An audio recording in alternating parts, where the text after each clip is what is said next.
Welcome to the Church Solutions Podcast, brought to you by JSL Solutions. The Church Solutions Podcast is designed to help equip you and your church in the use of technology and other tools and services. And now, here are your hosts, Steve Lacey and Phil Thompson. It's very good to be with you again for another edition of the Church Solutions Podcast. Hi, my name is Steve Lacey. And my name is Phil Thompson. It's good to be with you, as I said, and we're a company called JSL Solutions, and we help churches. We help churches do lots of great things, right, Steve? We do. And we have some products to help too, right? What would those products be during this awkward time? We provide streaming through StreamingChurch.tv. We have a Church App Live, which is a mobile app, myflock.com, which is church management websites, and our new thing, greeter.church. All right. Good deal. So, and this podcast, if you're new to us, it's not always tech related. It's mostly tech related, but we talk a lot of things about helping church leaders, pastors, volunteers. We're here to help the church. That's what we're all about. So, speaking of helping the church, we have a guest today. His name is Michael Lukaszewski, and Michael has been around in doing ministry stuff for a long time. He's on the line with us here. Michael, thanks for spending a little bit of time with us today.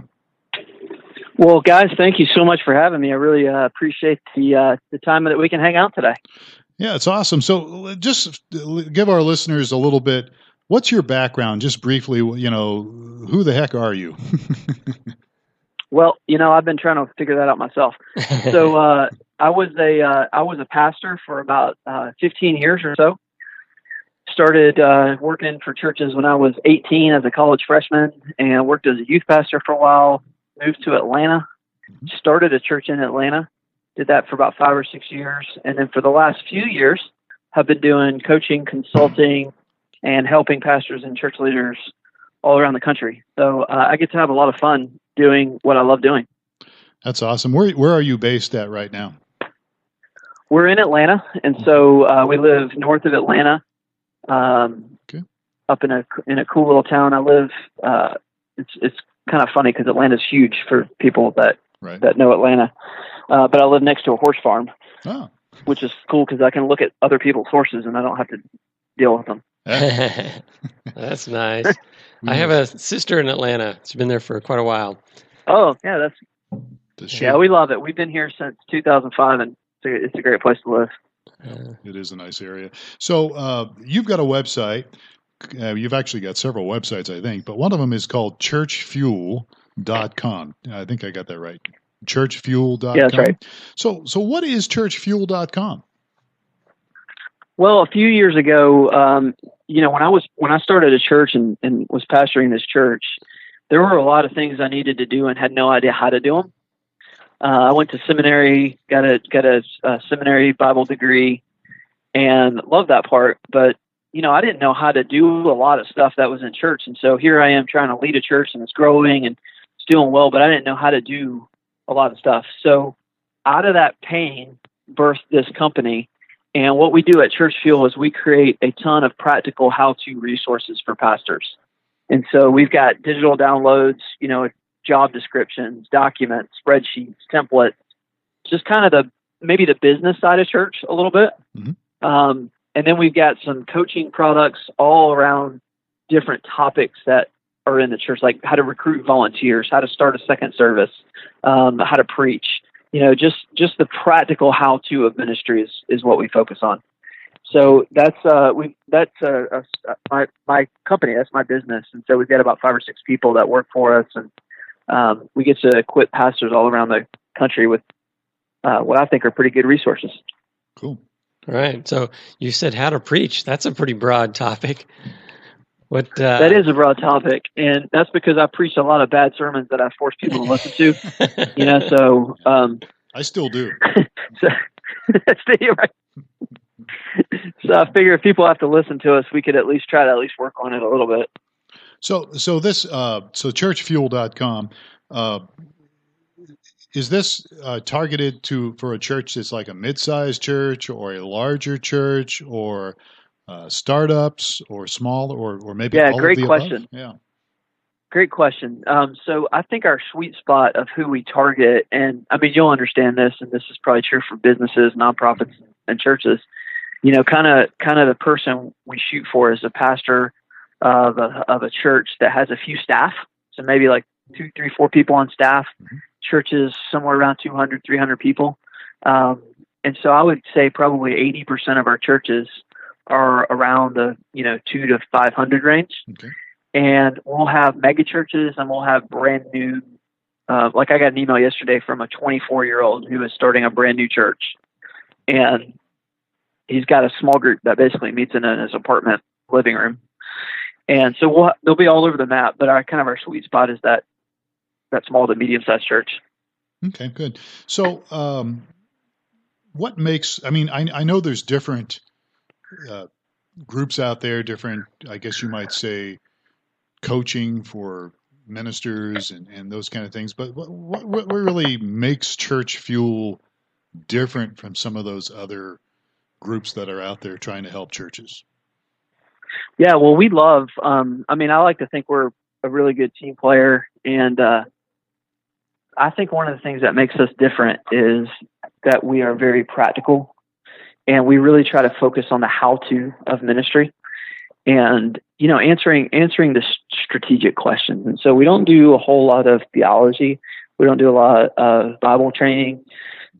We really try to dig into that. When you want to know how to do something, we'll have some steps for you. So a lot of our resources will come with like what we call 90-day action guides for here's what to say, here's what to do, here's when to do it. And just to try to make it very step-by-step, very practical. Kind of our tagline is insanely practical, and we just try to keep it that way. Very good. All right. So I was looking at your website, and I can't remember if I saw this or not, but is there an opportunity to network and coordinate with other ministries that are there as well? Yeah, that's a great question. So kind of our core product, if you will, is a membership that we call Church Fuel One, and we call it One because we just say, hey, if there's one resource that you get, this should be it. And what that comes with is it comes with courses throughout the year. So we do a bunch of training. It comes with all of our documents, spreadsheets, templates that we update constantly. Like we just added 12 new documents to it this week. But it also comes with a community thing. And I think that's the secret sauce. So we'll do like member hangouts where we'll get 25 different people on a Zoom call. We've got a private Facebook group. We do office hours where our members can just call up and get one-on-one help.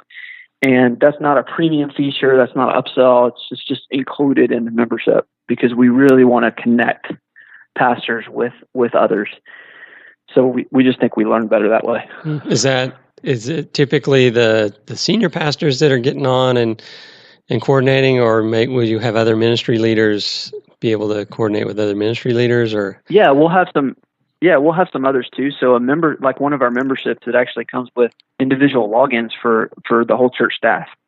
And so a lot of times a senior pastor will hop on and walk through something, or if they are a good senior pastor, they will delegate it to somebody else, and somebody else will come on and learn that way. So you're working with churches probably all over the place.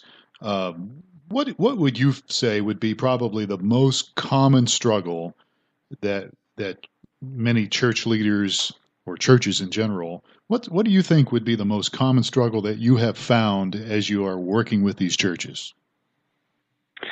Yeah, I'll tell you one problem that we just consistently hear, and it takes a different formats, and so I'm kind of generalizing and summarizing here.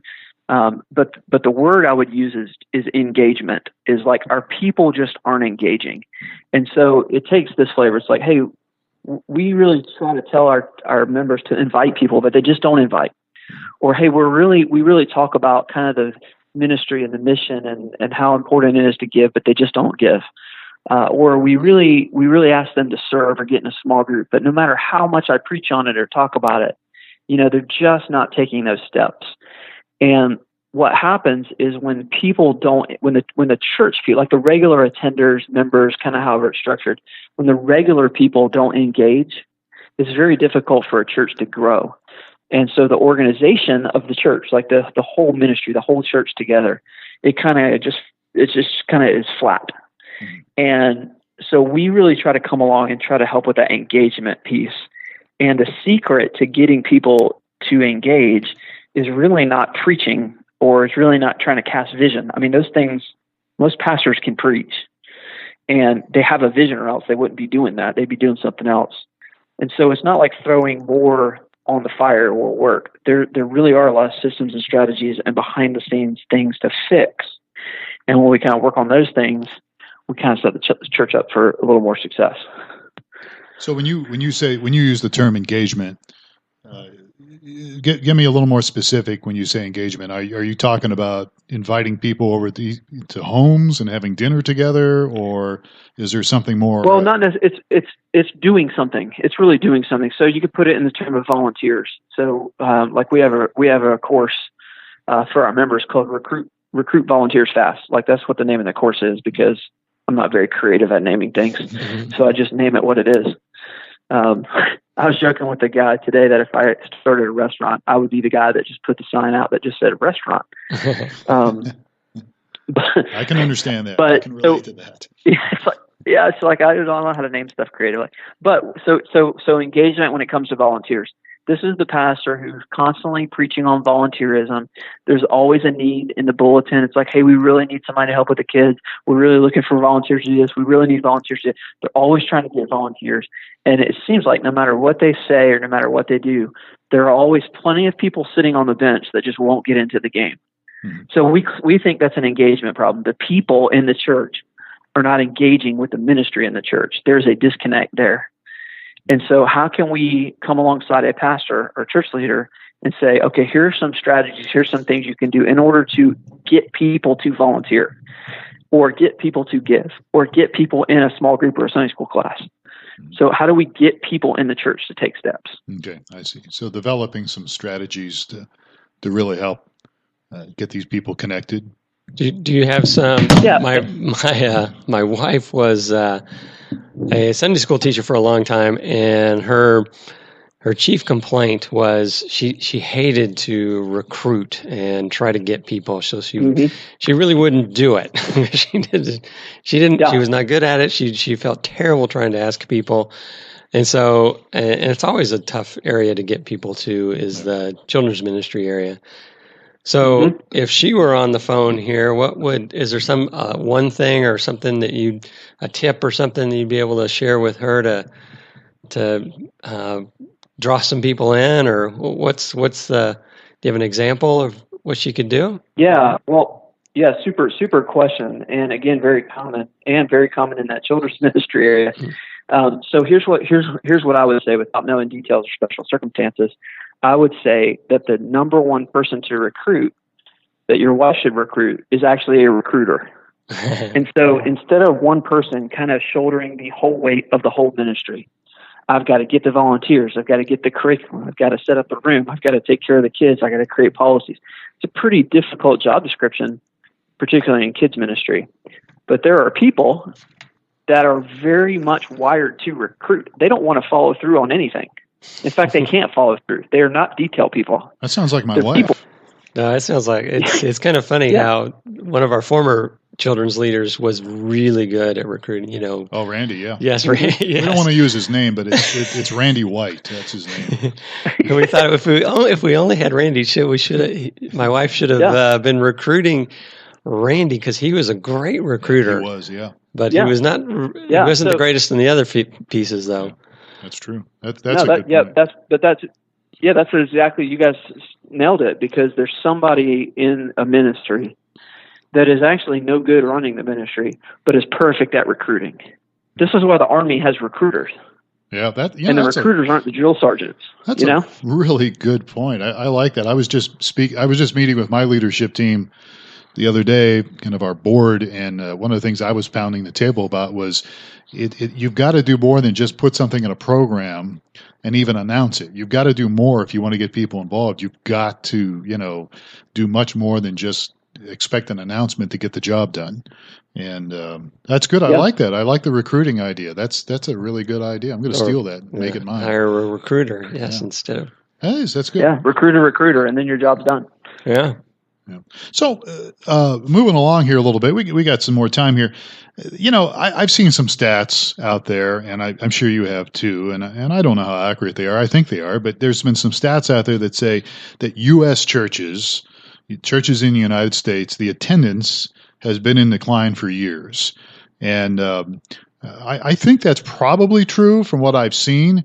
And if you agree with that, why do you think, I know we're kind of changing gears here, but why do you think that is? Why do you think attendance in the United States for most churches, or at least a segment, is dropping? Yeah, and I do think, that's a very general statement, but I think it's in general true. And I do think that. I think it's probably, to try to make a very complicated issue simple, I think there's a couple of reasons for it. Number one, I think those who are committed to the church or committed to the Lord and would say, yes, I go to church, I'm a part of church, are going less frequently. And so that's going to drive that number down. Right. And so they're not anti-church. They're not against it. They don't think it's pointless. They don't think it's lost its way. They're just, they're going to sports. They've got kids that are doing different stuff. They're just busier. I think people are busier. 50 years ago to today, I think people are just in general busier with different stuff. So I think that's part of it. And so the person who is active church member may only be at church 2 weekends of the month, but they still consider themselves an active church member. So that's part of it. The other thing is, I think in general, churches could do a better job of talking about the things that people want and need to hear. So, I'm not sure that anybody's driving around right now in any town in America looking for, what the scripture references for Sunday's sermon are going to be on the church sign. Mm-hmm. Yeah. I don't think anybody's searching around for that. What they're having problems with is with their kids and their marriage. They have doubts. Mm-hmm. Is there a safe place for me to process? Just dealing with stuff that people are actually dealing with. Right. Churches that do that well get the slack for being watered down. Mm-hmm. And I don't think that's the case all the time. Yeah. I think it's that they are just making a concerted effort to talk about stuff people care about. Well, they're trying to be relevant, which I'm all about. You definitely have to be relevant. But Steve and I were just talking over lunch how the great generation, I think Tom Brokaw wrote a book, which I think that's the title, The Greatest Generation. The Greatest Generation. Which I read years ago. Yeah. But, we were talking about how that generation is very loyal.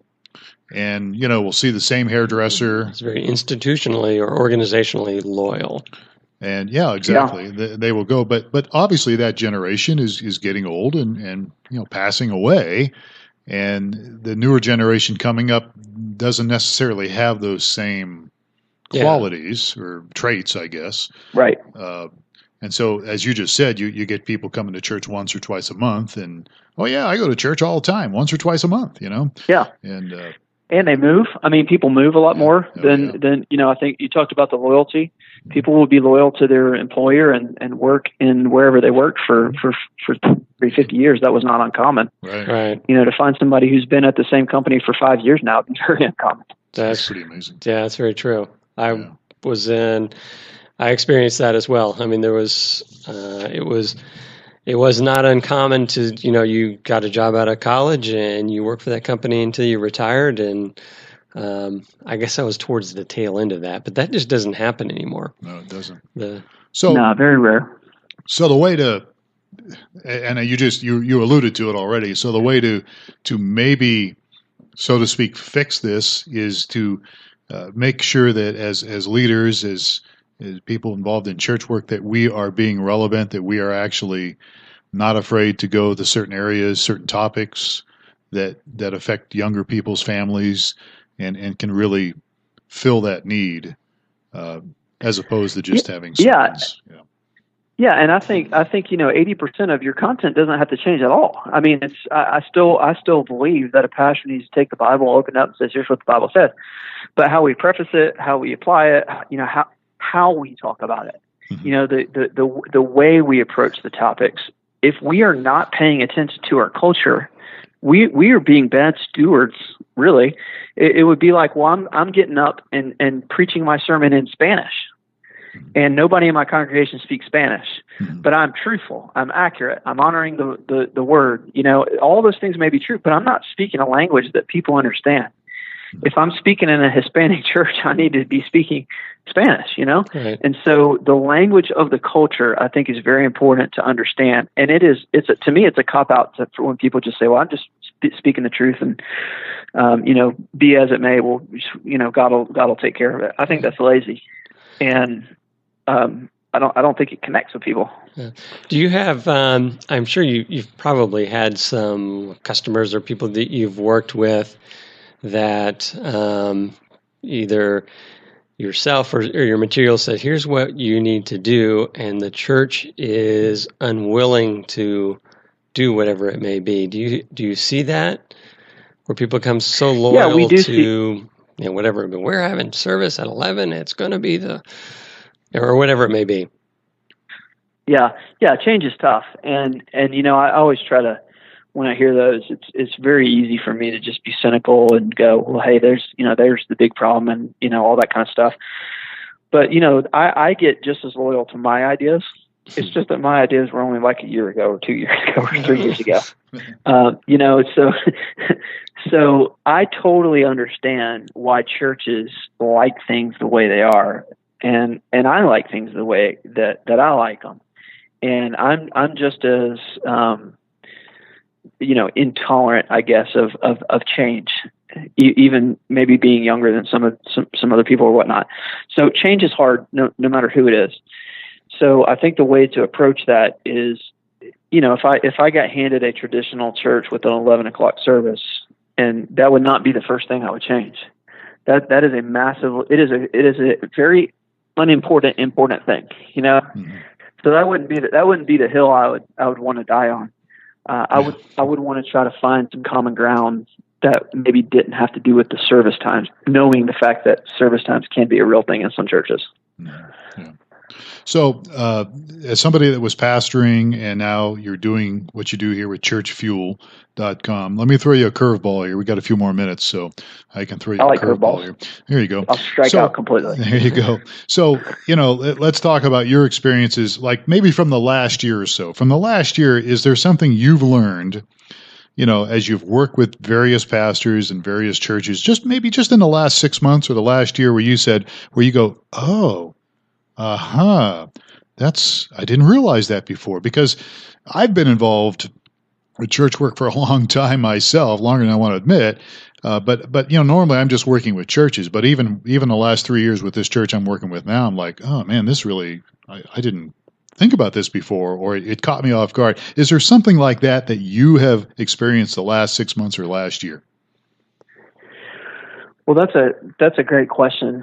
I think over the last year, there have been a lot of things I've seen that churches are doing really well, and so kind of I have a consistent aha. It's like I always kind of go away from it and come back to it, and it's probably not all that inspiring, or I can't. People would go, well, of course, no duh, you're an idiot. I always come back to this and just say, most 99.999% of people who work in a church, whether they're pastors or the children's ministry people, volunteers, part-time, bivocational, if you are working for a church, that is a very commendable thing to do. And I think a lot of times, and I've even been guilty of bad mouthing pastors, and I was one, Mm-hmm. And just not respecting the role, I think, is what it is. And so there's a very commendable, very respectful role. And the reason you got into it is because you had this calling and this passion and this drive to help people. And that's a very commendable thing. And one of the reasons we do what we do at Church Fuel is we really believe that. And we just think pastors are over-visioned and under-resourced. Mm. So vision isn't the solution to every problem. Okay. It's a solution. You got to have it. It's a requirement, but it's not a solution to every problem. That there needs to be some resources, even in the areas of technology and video and website and all those things. You can't just have a vision for doing stuff. There actually needs to be some processes, Right.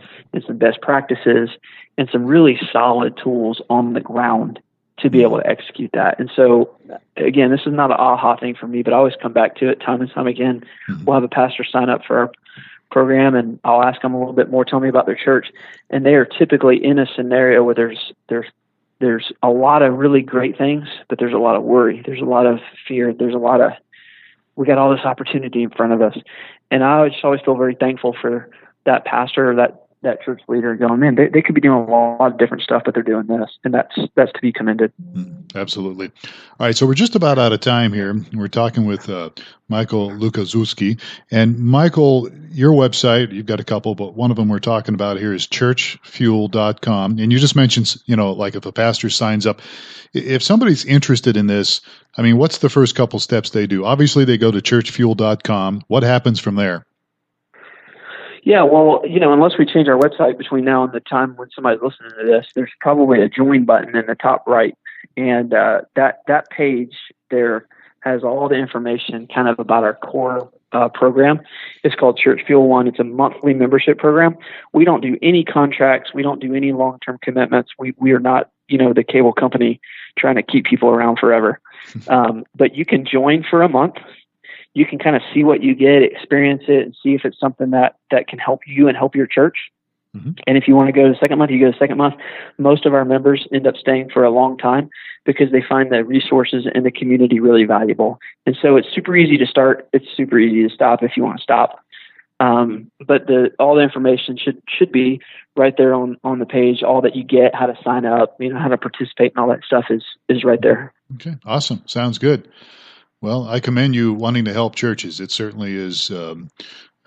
Pastors, volunteers, ministry leaders definitely need people to come by their side and encourage them and also give them practical tools. And it sounds like you're doing just that.